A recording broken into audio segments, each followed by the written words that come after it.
Hey everybody, it's time for Mr. Troy Explains Your Math Homework, a video series without a theme song.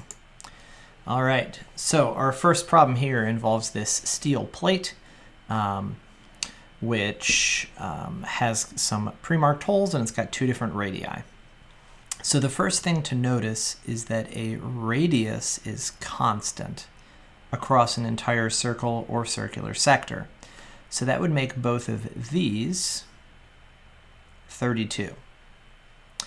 Now the reason that's useful is that allows us to locate x1 and y1 by using a right triangle. So remember, this is called an altitude when you just drop that straight down. And let's take a look at our right triangle rules for ones that involve 30-degree angles really quickly. Now we've already defined right triangles with a radius or a hypotenuse of 1, but right now we are looking at kind of starting from the hypotenuse and turning that into all of the other sides.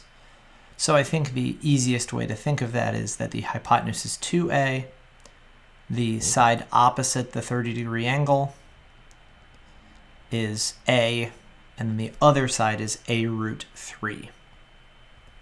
So what does that mean for us? Well, that would mean that this is 16 and that this is 16 root 3. Since this is your x coordinate and you're measuring from the center, that would make your x coordinate 16 root 3 and your y coordinate 16. When we go and draw a triangle for the other hole punch, that's a congruent triangle. It's just a 60-30-90 instead of a 30-60-90. So we just need to flip-flop those, 16 and 16 root 3. No rounding on this one, just give your exact answer. Okay, this next problem at first looks a little challenging because we haven't talked a ton about inverse trigonometric functions, and it says to write, theta as a function of x. But what we do know is that the tangent of theta is x plus 1 over 12, which means the tangent inverse of x plus 1 over 12 is theta. So this is, to find theta, you just plug in x, do some calculations with an inverse trig function, and then that will find you your theta. All right, this one's fun. We are given two lengths of a triangle. And the first thing that has to do is to find the length of the third side of the triangle in terms of x. So let's call this, I don't know, lowercase a for adjacent. So I know that a squared plus x squared equals 36. So a squared equals 36 minus x squared. So a equals the square root of 36 minus x squared. I'm only going to take the positive version of this square root instead of doing the plus or minus, just in context. So that is going to be this, the square root of 36 minus x squared. Now, the next thing it does is it asks us to do something very similar to the previous problem with that, inverse trigonometric functions. So those are our three sides. The sine is going to be x over 6. So the sine inverse of x over 6 is going to give me theta. The cosine is going to be the square root of 36 minus x squared over 6. So if I did the inverse cosine of that, I could find the angle.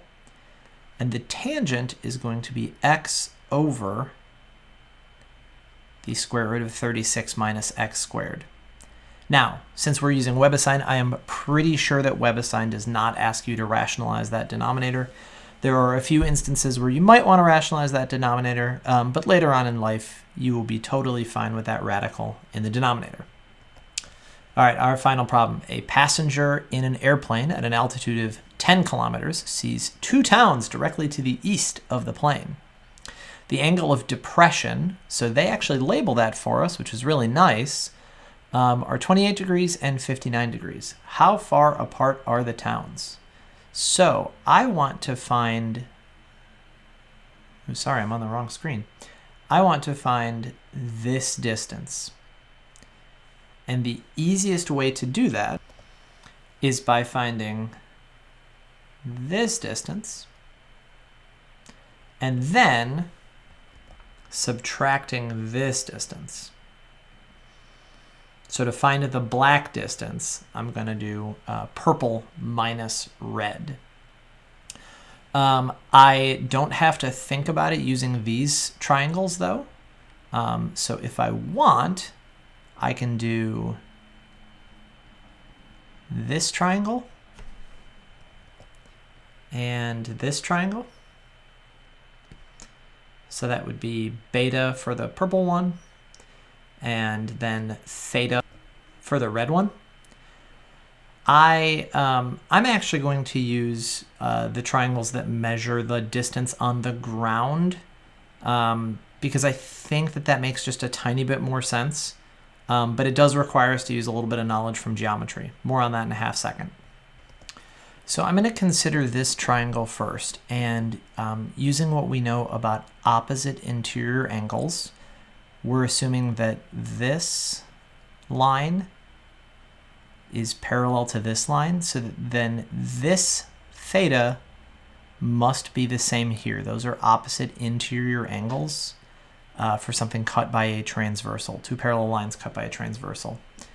Similarly, this is going to be 28 degrees. Oops, there we go. That's going to be 28 degrees.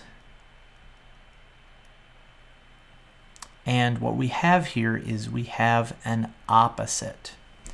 So since I have an opposite and I'm trying to find adjacents, I am going to use the tangent. Okay, so I kind of pulled those triangles out, and I'm looking for these two lengths right here. So this shortest kind of side of the triangle, and then I'm looking for the overall side of the triangle. And that's going to help me find this shorter length right here. Sorry, I know this isn't the neatest thing possible, but so I know that the tangent of 59 degrees is some opposite over whatever my adjacent is. I'll call that A. And the tangent of 28 degrees is 10 over whatever this side is. We'll call that B. So A is 10 over the tangent of 59 degrees,